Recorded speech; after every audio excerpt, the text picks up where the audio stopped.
All right, in this video, we're going to go over the Mock 4 quiz review. Now, this is going to be version A, so if you have version B, you're going to just have to try to find it on your quiz, and it won't be a problem, just a little more frustrating. All right, so question number 1, let's get started. If 850 people were surveyed, find the margin of error. The answer is C. The answer is C. All right, so how we found that? All right, the formula is 1 over radical n. Oh, my pen's not working as well as I want it to. Now, this formula here may not be provided for you. I cannot promise that. So this is something that you're going to have to remember. So it's going to be 1 divided by radical 850. Okay. Now, your answer is going to be in a decimal format. So it's like 0.34. Move the decimal 2 places over, and that's how you got C, which is 3.4%. Yep. Question number 1. All right. Question number 2. Of the 9 statistics classes at Archer, 3 of them are randomly selected. And at all the centers or classes, okay, so what is this? This should be cluster. All right. So now the thing to remember, guys, about cluster, and that is with cluster, you have to divide. All right. So you have to divide the population. Even with stratified, you have to divide the population. All right. Now, even though it doesn't necessarily say they're dividing it, it says of the 9 statistic classes. Okay. That is the dead giveaway. So for a visual, this is what I want you to think about. Okay. Now, this is not going to be necessarily accurate to the question itself, but let's say all these little dots represent people. Okay. All these little dots represent people. All right. So if I was to take these groups, or all these people, and divide them up into groups. And I know I'm not doing it exactly, just kind of work with me on this. All right, okay, there it is.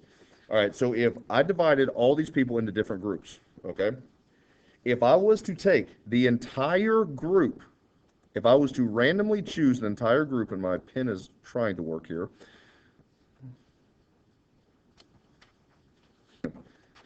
All right, so I had to pause the video for a second. All right, so if I was to choose the entire group, randomly choose the entire group, this is considered cluster because I chose the entire group. All right. Now, let's play the what if game.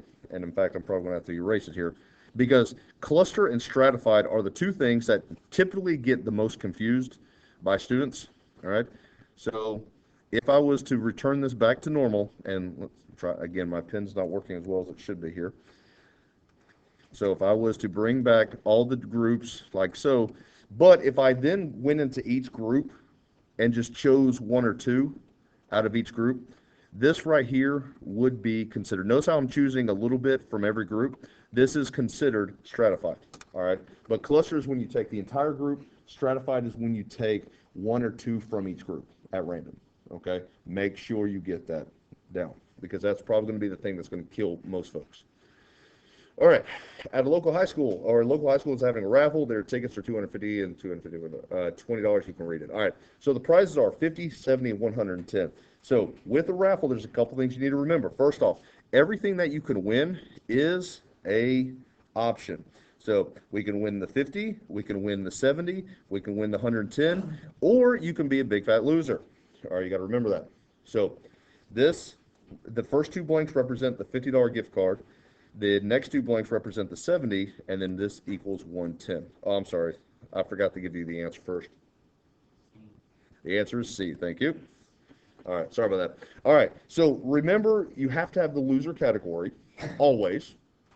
The second thing you need to do is subtract the cost of the ticket from the item in which you could win. So the $50 gift card is $30. The 70 is now $50 value. The 110 is now 90. And then if you're a big loser, you're at -20. You lost 20 bucks. All right. Now from there, now it's time to get the probability. Out of the 250 tickets, 1 of them will win the $50 card. 1 of them will win the $70 card. 1 of them will win the $210 card. And then there's going to be 247 losers that are going home empty-handed. All right? So at this point in time, you have everything set up. So How you solve the next part is totally up to you. If you are someone who's good with a calculator, you can put all that in one calculator and press enter. Okay? But if you're someone who's not very good with the calculator, this is what I recommend. Multiplying these two numbers together, get a number. So this ends up being, when I multiply these two together, 0.12. Multiply these two together, I bet you that's 25% or 20%. That's 0.2, which is 0.20. Multiply these two together, again, just doing it the old-fashioned way, which gives me 0.36, and then multiply these two together. All right? So,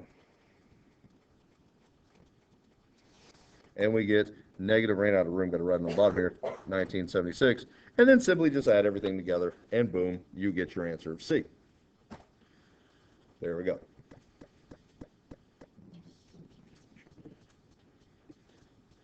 Question number 4. All right, we've done this several times, and the answer is A. All right, so first thing we got to do is find the mean score. All right, so 190 plus 84 plus 88 divided by 4. All right, so this ends up being 90.5. This ends up being 94. There's only one attendance grade is 100. Then you multiply it by all of the percentages. Remember, 5% is 0.05 in the calculator, which would be 5. That should be 18.8, and then 90.5. Oh, 45. Thank you. I don't even know why I grabbed the calculator for that. All right, so here is the relationship, okay? So what we have is the grade that he wants, all right, minus all the raw scores, all right? That gives me the difference, and then I divide that by the final exam percentage expressed as a decimal. That gives me my final answer. All right, so the work is, what does he want? He wants an 85, all right? Minus all these raw scores, 45.25, minus 18.8, minus 5. I don't care how you type this into your calculator. I don't care if you add up 45, 18, and 5, and then subtract from 85, or in your calculator you put 85 minus 45 minus 18 minus 5. I don't care. Just subtract it. So 85 minus, I get a difference of 1595, and then I will divide that by the final exam percentage, which is 25% expressed as a decimal. Boom, that's how I get my answer. There we go. All right.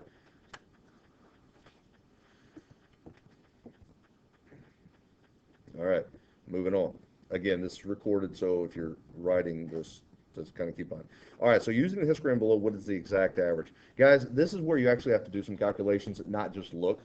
All right, so with the exact average, question number 5 is B. All right, so remember how you read a histogram. This represents the final exam grades of the students. So 25 students made a 100. They must have cheated, right? All right, 100 made a 90.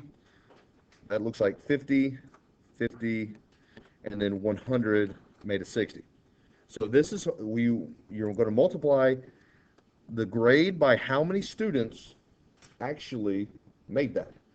So that would be 25 times 100 plus 100 times 90 plus 50 times 80 plus 50 times 70 plus, running out of room here, 100 times 60.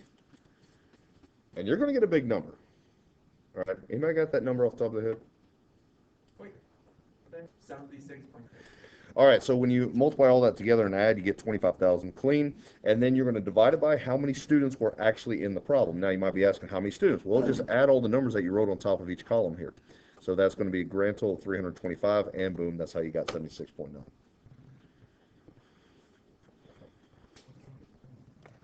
All right, question number 6. In the latest Wyoming State poll, Senator Smith was polling 62% with a margin of error of 3.5. Remember the margin of error, folks? This is plus or minus. So the 62% is an average. So Remember, you got to find what is the good day, bad day scenario. Now, remember, that's a Coach Fordism, so just kind of keep that in mind.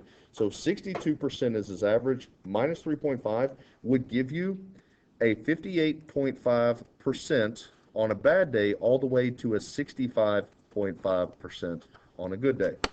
All right. Which is question number 6. Oh, the answer was A. There we go. So, 58.5% to 65.5%. That is the percentage of that is the range of people that would actually vote for him. But the question is, how many people would actually vote? So, very simply, this is what you're going to do. There's 750,000 people that are going to vote, times it by 58.5. So, when you do that, you get a low-end estimate of 438,750. On a good day, he's going to get 65% of the vote. So definitely he's going to win regardless of what's going to happen.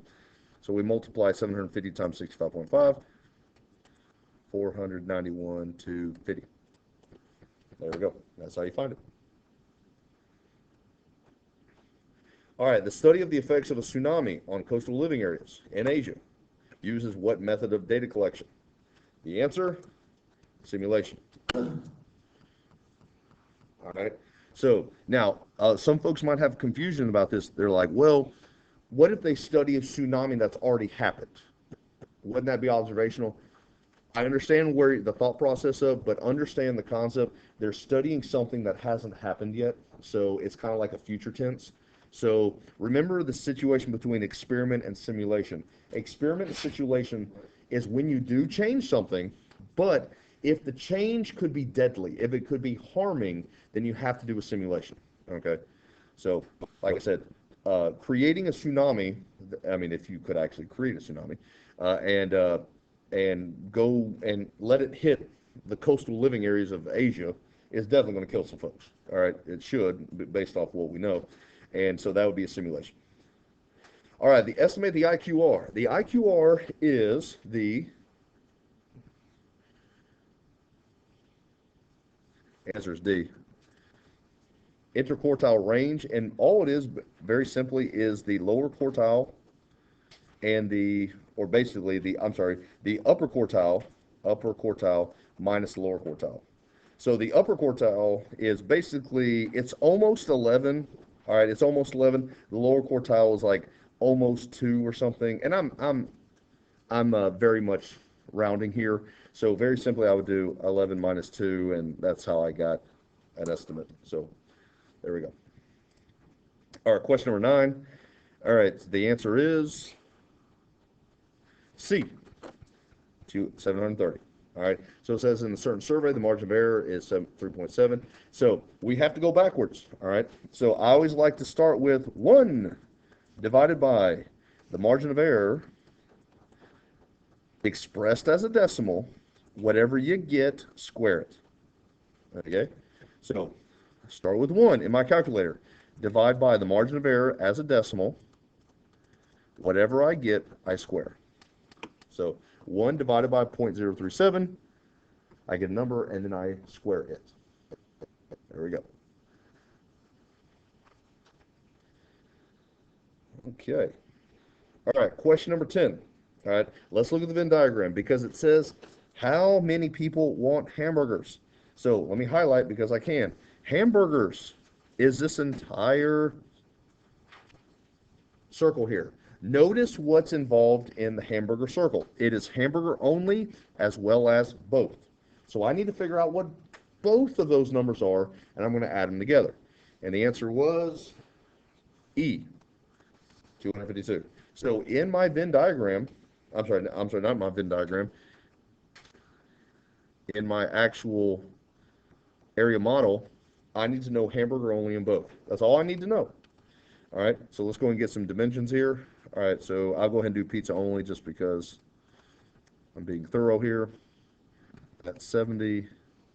This is 30. This is 60. This is 40, 30, and this is 70. We're going to find the areas. 4,200, 1,800, and you could do the pizza only if you wanted to, 2,800, and lastly, neither, which is 1,200. So notice, I want what is highlighted. So very simply, what I'm going to do is I'm going to add those two numbers together, which I end up getting 6,000, and I divide it by the entire population or the entire area model. Because remember, when I find a percentage, it's what do I want over the total. Well, what I want is hamburger and both divided by the whole thing, which is 10,000. And then I'm going to get 0.60, which is 60%, and then I just times it by the number of people that were in the study. There we go.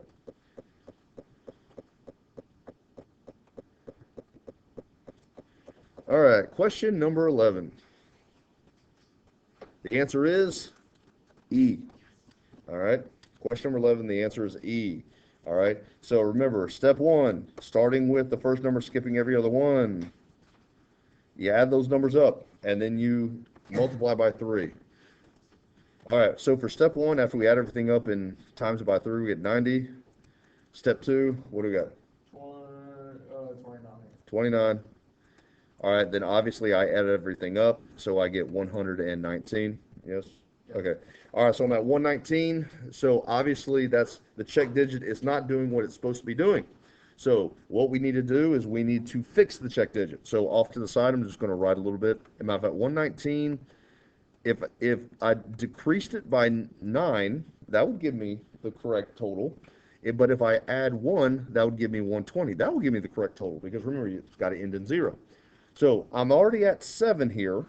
So if I subtract 9, I get -2. Well, that right there tells me I'm not going to be right.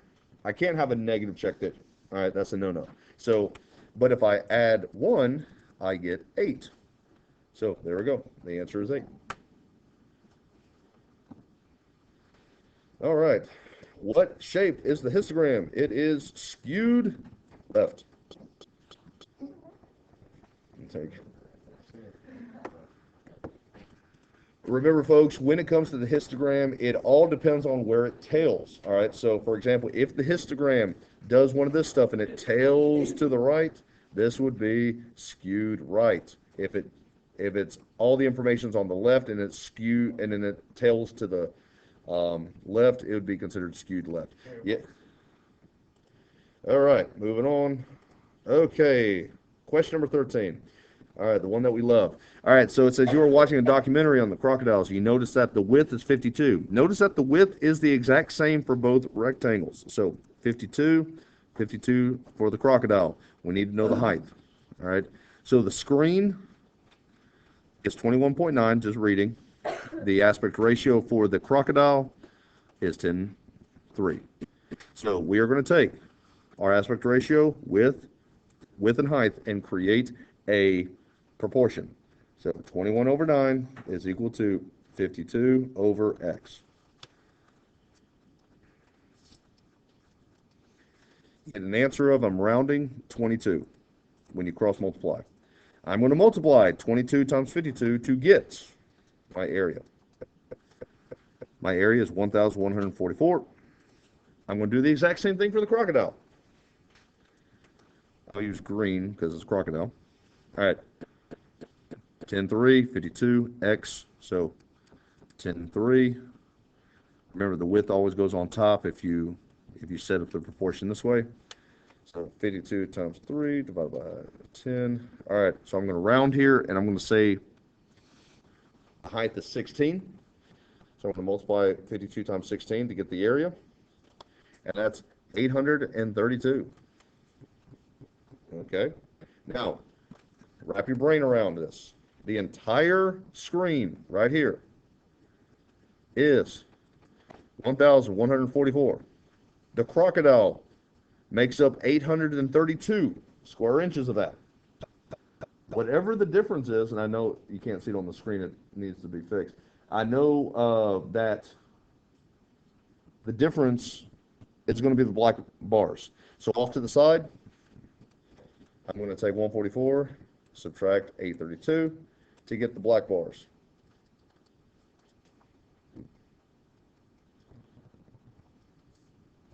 And you get 312. All right. So 312 is the black area. All right. So to find, oh, I forgot to give you all the answer first. I'm sorry. All right.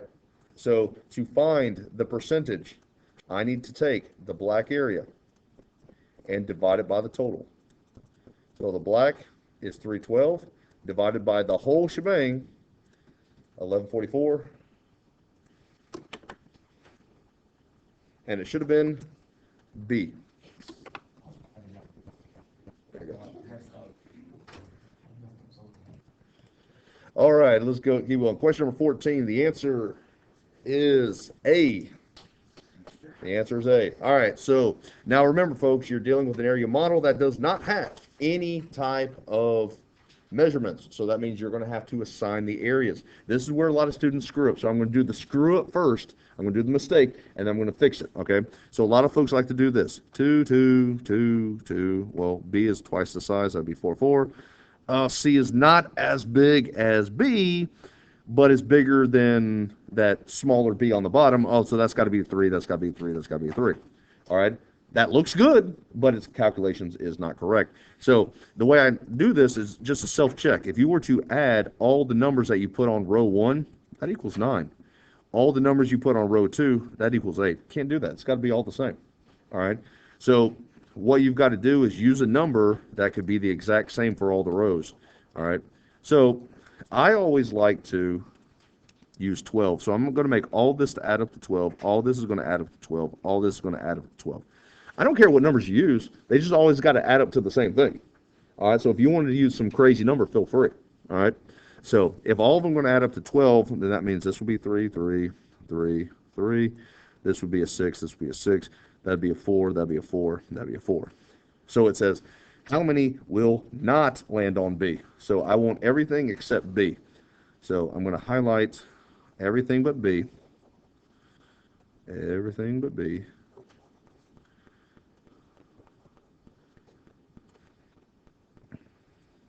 There we go. That's what I want, is everything that's highlighted. All right. So got to find the percentage first. What I want is the highlighted. So 3, 3, says, I think it's 20. 20 over the numbers I used was 36. I'm going to get 20 divided by 36. I'm going to get 0.5, rounded 0.56. But the question's asking for how many people are doing it. So 0.56 times 300, that's how I get my answer. There we go. All right. All right. Question number 15. All right, so question number 15 is where we're going to finish this up. All right, so all these numbers are not in order, so that's the first pain in the neck. So let's see, 1, 2. So we started with the 3, 2, 3. So 3, 3. So 3, 3. Remember, got to put them all in order first. 1, 2, 3. I'm going to pause the video while I do this. All right. So everything's in order. The answer actually ends up being C. There was a typo on C. One of the things that the typo is that this should have continued all the way to this right here. I don't know why it did. All right, so some of you guys got caught up on that, but most of you guys were able to overlook the error, so my fault on that. All right, so first thing we got to do is find the middle number. All right, so because that's what we got to do. So let's see, 1, 2, 3, 4, 5. All right, it's going to be exactly 6. That's my median. Okay. So I know that my middle number is going to be a 6. So obviously, if you look at A, that's not a 6. So I already know A is gone. B, that could be. Well, D is obviously the middle number is not the 6, and B looks like it could work, but that number looks a little off. But maybe it was a drawing error. Let's just keep going. All right. So we have the lower quartile. Let's see. Lower quartile will be in between these two 5s to get a 5. The upper quartile be right there, get a 7. So it'll be 3 needs to be graphed, 5 needs to be graphed, 6 needs to be graphed, 7, and then 11. So the only thing that actually worked, obviously B is not going to work because look at that upper quartile, that's way off. So the only one that works is C. There you go. Ta-da. So there you have it.